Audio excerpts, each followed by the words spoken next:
رسول اللہ صلی اللہ علیہ وآلہ وسلم نے فرمایا، جب رمضان آتا ہے تو جنت کے دروازے کھول دیے جاتے ہیں اور شیاطین کو جکڑ دیا جاتا ہے۔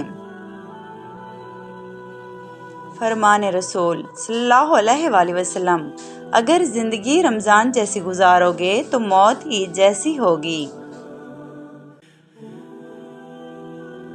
رسول اللہ صلی اللہ علیہ وآلہ وسلم فرماتے ہیں، جس نے روزہ رکھ کر بھی بد زبانی اور جھوٹ نہیں چھوڑا تو اللہ تعالیٰ کو اس کا کھانا پینا چھوڑنے کی کوئی ضرورت نہیں۔ 3 قسم کے لوگوں کی دعا کبھی رد نہیں ہوتی: عادل حکمران کی، مظلوم کی، روزہ دار کی۔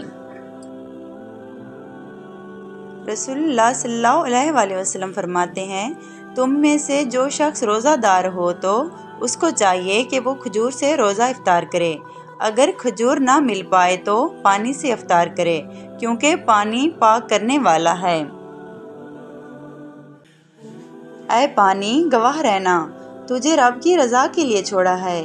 اللہ تعالیٰ ہم سب کا روزہ اور صبر قبول فرمائے، آمین۔ دنیا جس بھوک پیاس سے ڈرتی ہے، میرے رب نے اس کو عبادت بنا دیا۔ رمضان نام نہیں بھوکے رہنے کا، یہ نام ہے خود کو پاک کرنے کا۔